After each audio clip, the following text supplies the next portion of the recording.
Hello, Dad. Merry Christmas to you. It's 1994, and it's been a great year for the Stewarts. As you know, I've been doing ancestor tracing now for about 10 years. There's always been one small link that I have not been able to get together.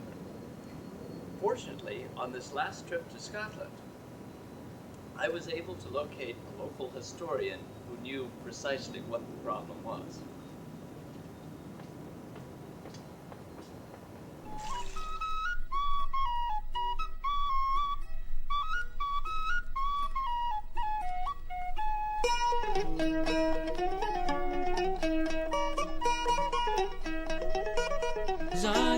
The overgate to make me a bonny wee lass, and she winked at me with the tail of her ears. I get up roving past, way my roving eye, for the little die, roving eyed and drabby, way my roving eye. She asked me for to gang with her, I said you'd all be kind.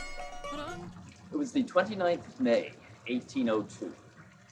Your great-grandfather, James Samuel Stewart, left the family home in the Highlands of Scotland and made for the seaport of Glasgow, where he boarded the ship Washington, bound for New York.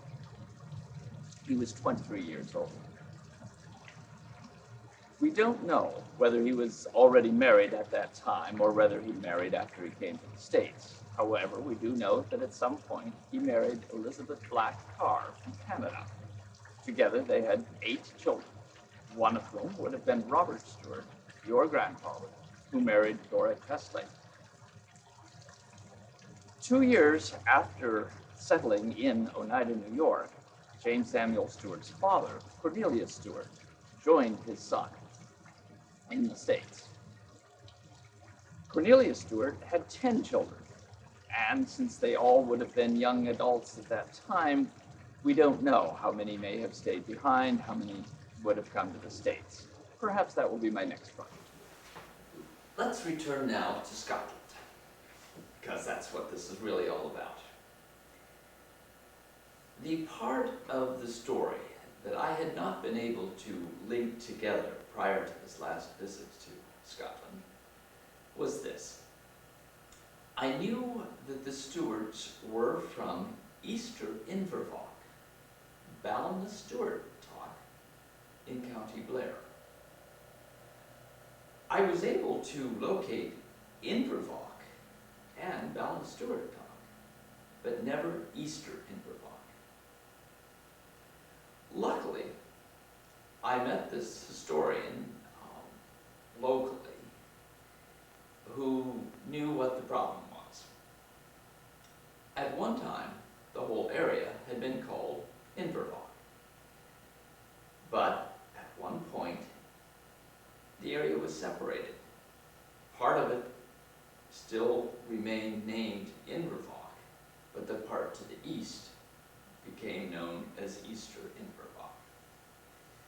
And since the Stewarts were the only people living in Easter Invervoch, it subsequently became known as Ballinasstewart, which is simply the Gaelic for Stewart's Town.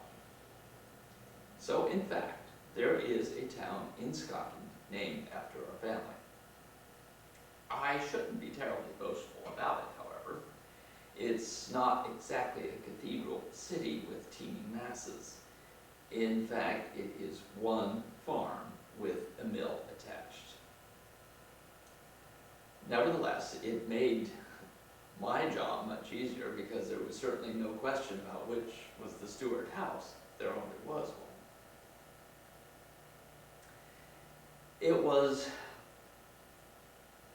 such an experience for me after 10 years of research and knowing that it had been 200 years since the Stewarts were there to drive up to that house again.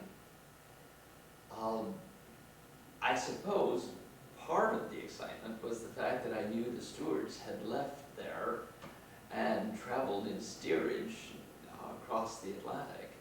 Here I was returning in a vintage Rolls Royce complete with a chauffeur. It wasn't my Rolls Royce, but nevertheless.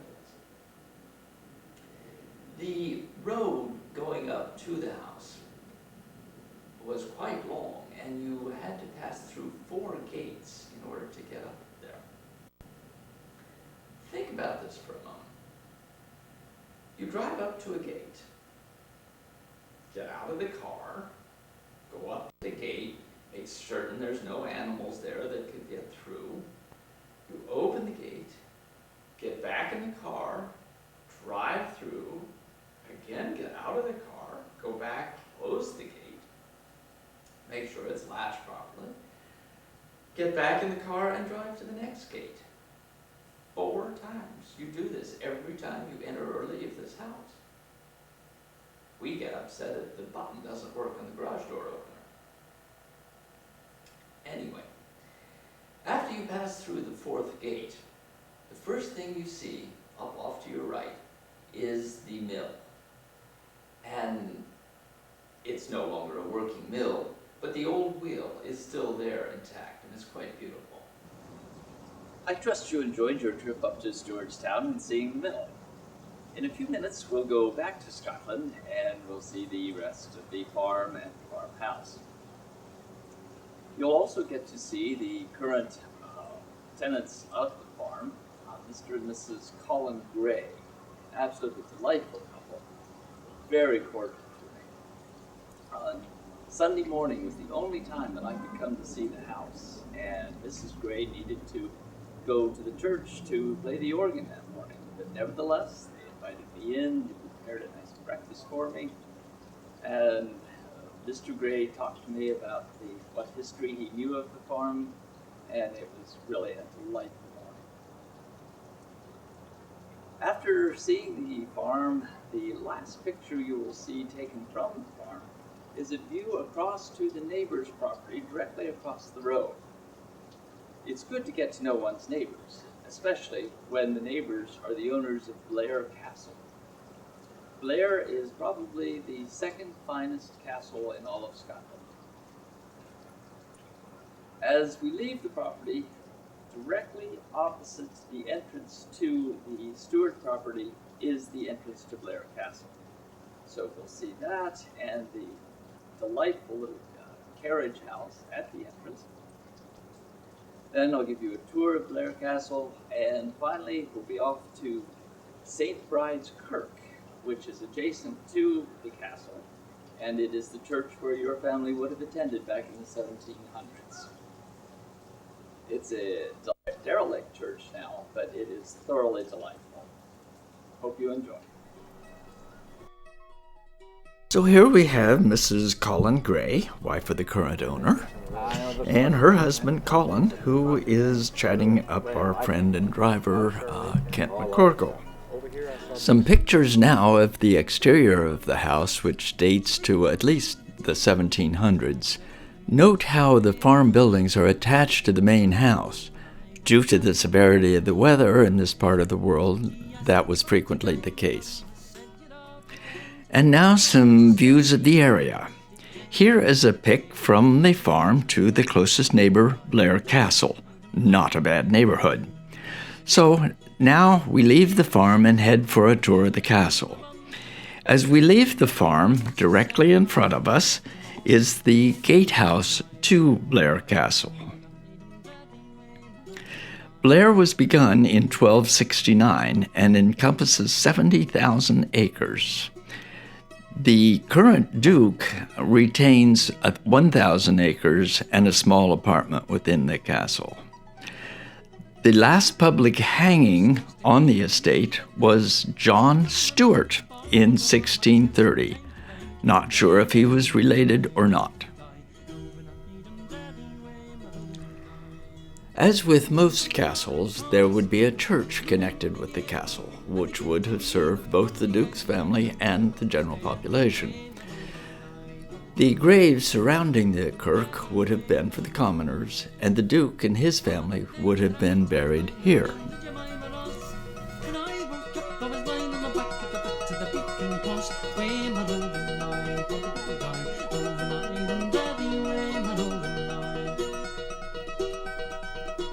Come on, you jolly cowboy lads, gang it for a lark.